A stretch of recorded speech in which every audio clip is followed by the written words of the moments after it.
Hiya folks, it's Nala here with a prompt response to me, actually. And the prompt actually has 3 questions, and the overall theme is comparing your current collection and your current future prediction of your collection to what you said you were going to do and what you thought you were going to do when you first entered the hobby.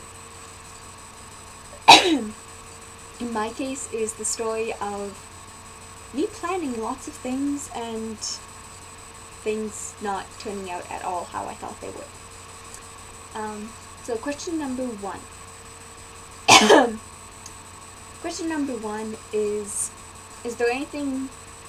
Well, question number 1 actually comes from a thread on DOA, and it's, is there anything you said you were never going to do in the hobby,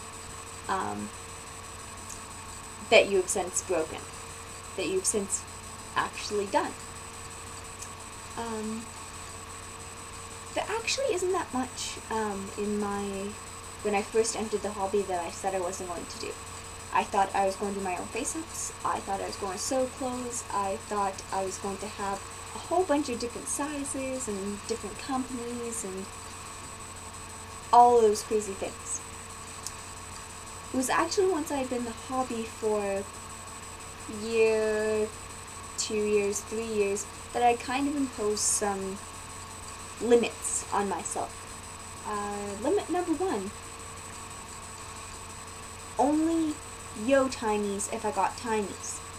I thought anything smaller than a yo I would end up losing.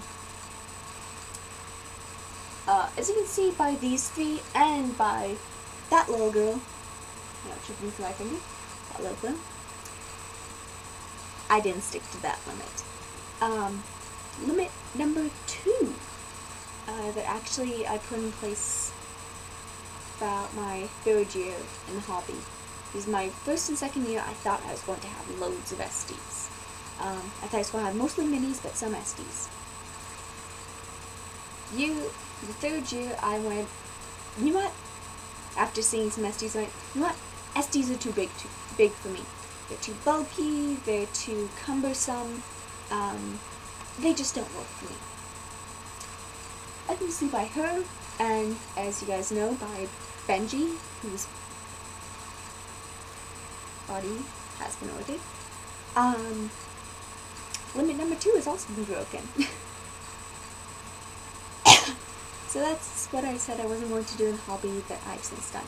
Oh wait, there is one thing I said I would never do, and I said I'd never going to do it even when I first entered the hobby, and that was no white skin dolls.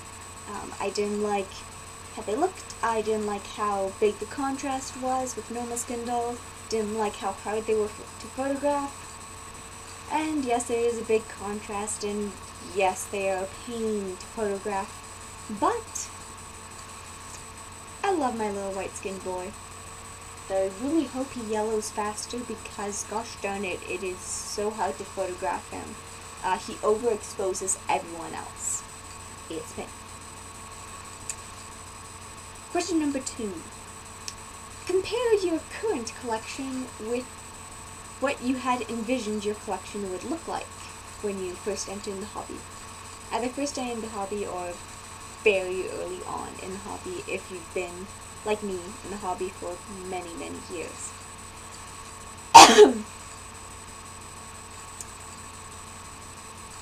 Okay, when I first entered the hobby, I knew I was going to be in the hobby for the long haul.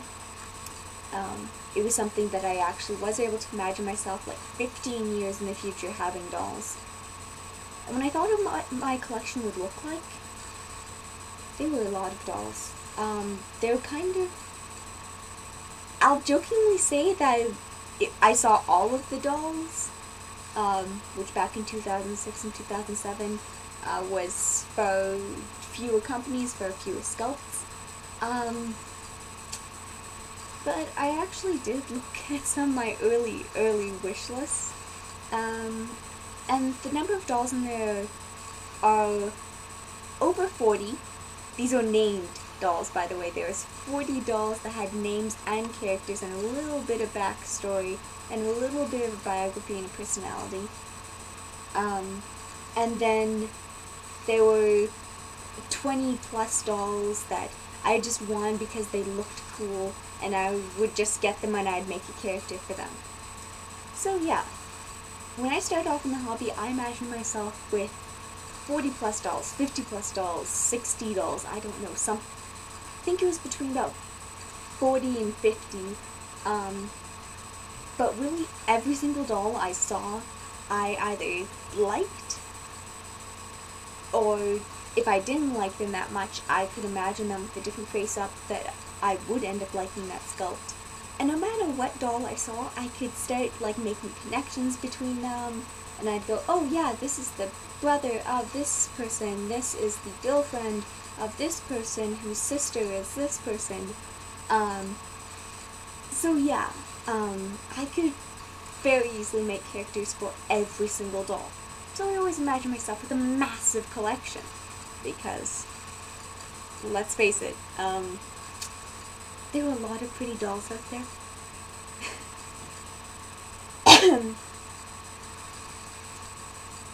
I also envisioned my collection being dominated by minis, but early on I thought it'd be dominated by minis with maybe a few yos and a few, like a handful of SDs. And then, of course, after my third year, I thought it was just going to be minis, because I put, my size limits in place. I should really stop trying to give myself limits. It doesn't work. They're a nice idea in theory, but so far in practice, they don't work out. So... Oh, and I also envisioned that my collection...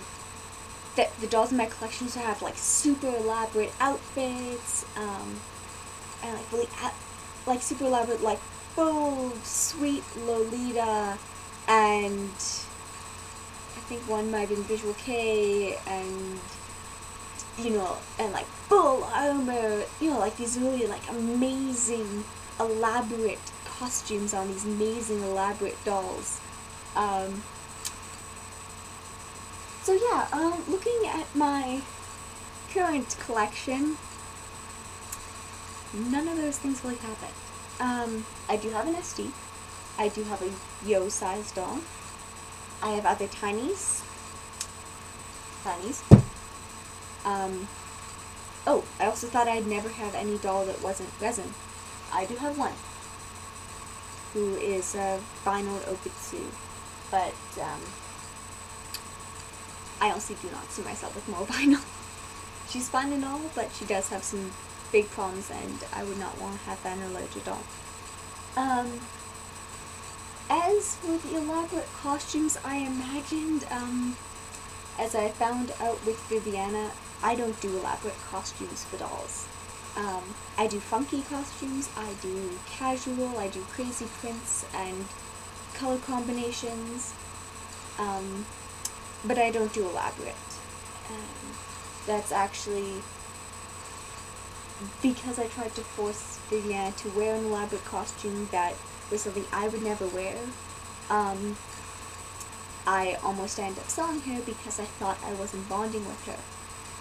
Quick wardrobe change later, figured out, nope, it's just the outfit and what I'm trying to make her into that wasn't working out. Wasn't the doll herself. Also, my current collection is smaller than I thought it would be at this time. But because which might sound strange considering how quickly they multiplied, the past 2 years. But, in my original plans, I actually imagined pretty much 2 dolls a year for, like, 10 plus years. Yeah. So, considering how long I've been in here, this is a lot less than I thought I'd have at this moment. And question number 3. What is your current vision of your future collection?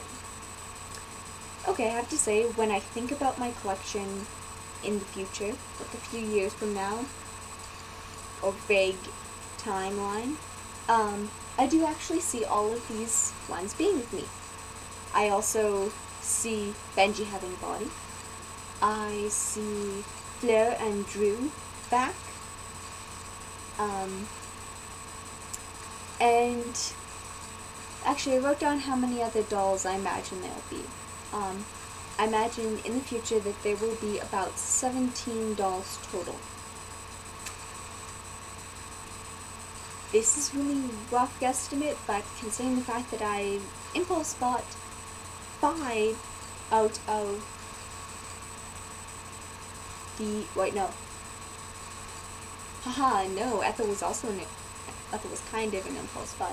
So, considering I bought 6 or the 9 on impulse, or sort of on impulse, imagine that 17 will actually end up being 20. Or possibly a bit more. So I can still see myself with a larger collection, and I still see myself with a mix of sizes, being dominated by minis, and actually I envision them with a lot more diversity in resin tones and body sculpts, and even just clothing choices. And that's it. I hope you enjoyed watching this video, and I hope that you will consider answering the prompt, because I'd love to see people's responses. Bye, everyone.